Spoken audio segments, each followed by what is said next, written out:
को पता है कि एकादशी का व्रत, बल्कि व्रत नहीं महाव्रत कहना चाहिए, क्योंकि भगवान को ये सबसे अधिक प्रिय है। ये दिवस भगवान को बहुत प्रिय है। और जो लोग एकादशी का व्रत करते हैं, इसका मतलब कि वो एकादशी महारानी की सेवा करते हैं, तो ऐसे भक्त भी भगवान को बहुत प्रिय हैं। अच्छा, अगर कोई व्रत नहीं कर सकता तो अगर कोई व्रत नहीं कर सकता और वो एकादशी की कथा सुन लेता है, तो इससे भी उसको भगवान की कृपा अवश्य प्राप्त होगी, क्योंकि एकादशी की कथा को सुनने का ही फल कई अश्वमेध यज्ञ करने के बराबर भी नहीं है, अर्थात उससे कहीं ज्यादा है। और अंततः तो हम भगवान के धाम को प्राप्त करते ही हैं उनकी कृपा से। तो आज हम श्रवण करेंगे मोक्षदा एकादशी की कथा। मैं आपको बता दूं, मोक्षदा एकादशी वही दिन है जिस पर हमारे प्यारे प्रभु श्री कृष्ण ने भगवत गीता का गान किया था। भगवत गीता का अद्भुत ज्ञान अर्जुन को दिया था, और उसको सुनने, गाने, पढ़ने की कितनी महिमा है, इसे तो शब्दों में कहा ही नहीं जा सकता। तो यही बड़ा ही शुभ दिन ये एकादशी का, इसको मोक्षदा एकादशी कहते हैं, और इसी को गीता जयंती के नाम से भी जाना जाता है। आपको पता है शंकराचार्य ने क्या कहा था इसके बारे में? चलो मैं आपको बताती हूँ। शंकराचार्य जी कहते थे, शास्त्रम देवकी पुत्र गीतम, एको देवो देवकी पुत्र एव, एको मन्तस्य तस्य नामानि यानि, कर्मापि एकम तस्य देवस्य सेवा। जानते हैं इसका क्या अर्थ है? इसका अर्थ है कि अगर कोई शास्त्र पढ़ना चाहिए तो वो शास्त्र भगवत गीता है, जिसे अवश्य मेव पढ़ना ही चाहिए। और अगर किसी देव की पूजा करनी है तो वो देव, वो भगवान केवल और केवल देवकी के पुत्र हैं। और देवकी के पुत्र कौन? भगवान श्री कृष्ण। आगे वे कहते हैं कि अगर कोई मंत्र जपना है, भगवान का नाम जपना है, तो वो तो सिर्फ कृष्ण नाम, राधा नाम, राम नाम, भगवान विष्णु के नामों का ही उच्चारण करना चाहिए, क्योंकि ये सब एक ही है। और इसके बाद कहते हैं अगर कोई करने योग्य कर्म है तो वो तो केवल भगवान की सेवा है। और कौन से भगवान? भगवान श्री कृष्ण की सेवा सर्वोपरि है। तो ये जो मंत्र था, कितना सुंदर इसका अर्थ है। और गीता भी तो यही कहती है ना कि सब कुछ भगवान के श्री चरणों में समर्पित कर दो, है ना। तो चलिए अब हम सीधा चलते हैं युधिष्ठिर महाराज के कक्ष में, जहाँ पर भगवान श्री कृष्ण बैठे हुए हैं। और युधिष्ठिर महाराज उनसे क्या कहते हैं, चलो हम भी सुन लें। तो महाराज युधिष्ठिर ने कहा, हे भगवान, आप तीनों लोकों के स्वामी, सबको सुख देने वाले और जगत के पति हैं। मैं आपको नमस्कार करता हूँ। हे देव, आप सबके हितैषी हैं, अतः मेरे संशय को दूर कर मुझे बताइए कि मार्गशीर्ष में जो एकादशी आती है उसका क्या नाम है? उस दिन कौन से देवता का पूजन किया जाता है और उसकी क्या विधि है? कृपया करके आप मुझे बताइए।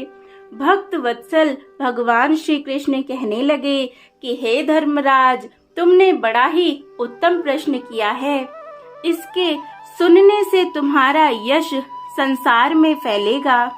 मार्गशीर्ष शुक्ल एकादशी अनेक पापों को नष्ट करने वाली है। इसका नाम मोक्षदा एकादशी है।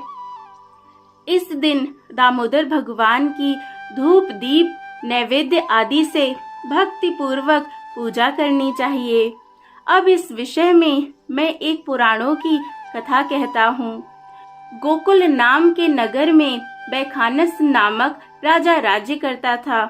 उसके राज्य में चारों वेदों के ज्ञाता ब्राह्मण रहते थे। वह राजा अपनी प्रजा का पुत्रवत पालन करता था। एक बार रात्रि में राजा ने एक स्वप्न देखा कि उसके पिता नरक में हैं। उसे बड़ा आश्चर्य हुआ।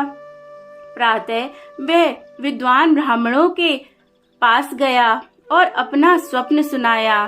कहा, मैंने अपने पिता को नरक में कष्ट उठाते देखा है।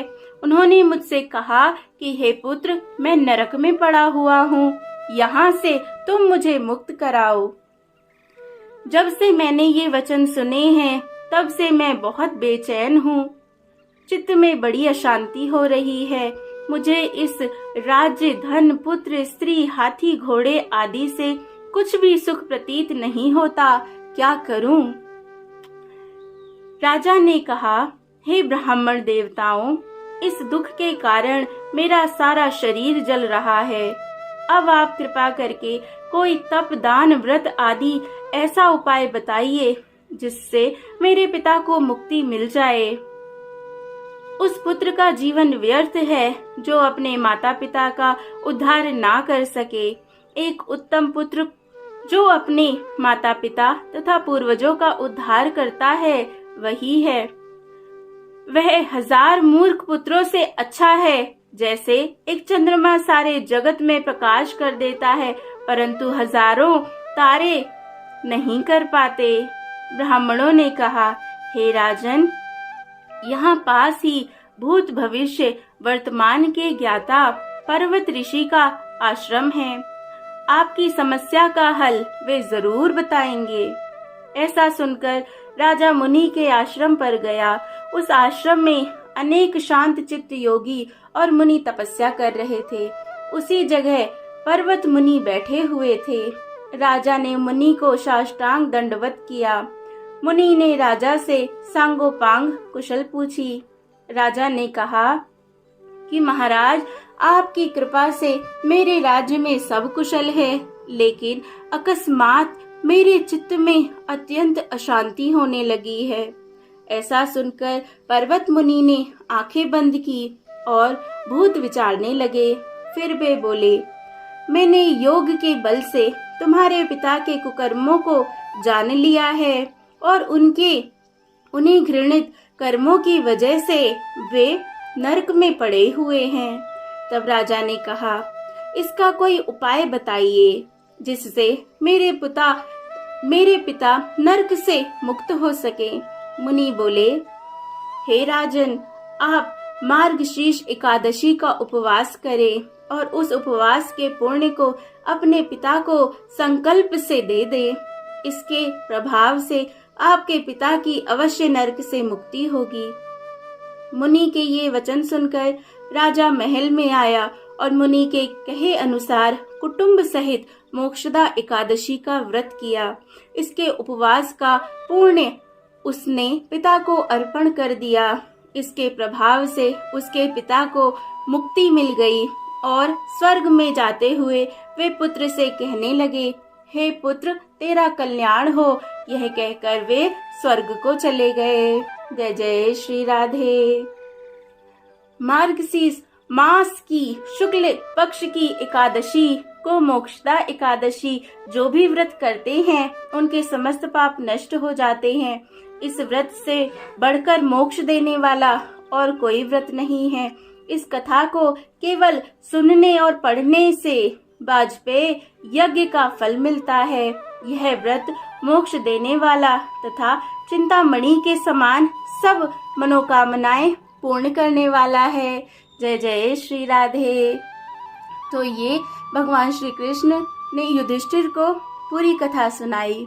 अब इस एकादशी का व्रत जो भी करना चाहते हैं उसकी विधि क्या है? उसकी विधि यही है कि एकादशी से एक दिन पहले भोजन शाम को 7 बजे से पहले ही कर लें और इसके बाद अपने मन में भगवान का स्मरण करते हुए शयन करें। सुबह को जल्दी उठे, हो सके तो ब्रह्म मुहूर्त में या जैसे भी आपको समय मिले उठकर स्नान करें, भगवान का ध्यान करें, पूजा करें, उन्हें सुंदर वस्त्र पहनाएं, श्रृंगार करें। जिनके घर में ठाकुर सेवा नहीं होती तो वो नॉर्मल पूजा करें और भगवान से प्रार्थना करें, हे भगवान, आपकी ही कृपा से मैं आज एकादशी का व्रत करने जा रहा हूँ, मुझसे कोई त्रुटि ना हो, ऐसी आप कृपा करना। और इस संकल्प के साथ में व्रत कीजिए। पूरा दिन कुछ कुछ भी गलत काम ना करें, किसी की चुगली निंदा ना करें, हो सके तो दान धर्म करें, भगवान का सत्संग सुने, कीर्तन सुने और भगवान के नामों का सुंदर जप करें। जो भी मंत्र आपको प्रिय हो उसका जप कर सकते हैं। और इस तरह से व्रत करते हुए अगले दिन द्वादशी के दिन सुबह उठकर जो समय होता है पारण करने का, उस समय के बीच में स्नान करके भगवान को अन्न का भोग लगाएं और उससे प्रसाद को पालें। इस तरह से आपका एकादशी का ये जो व्रत है वो पूर्ण होगा और इससे जरूर जो भी बखान किया गया है वह आपको फल अवश्य ही भगवान देंगे। जय जय श्री राधे, जय जय श्री राधे श्याम। कुछ भी त्रुटि हुई हो तो उसके लिए माफी चाहती हूँ। जय जय श्री राधे। एकादशी की शुभकामनाएं। जय जय श्री राधे श्याम।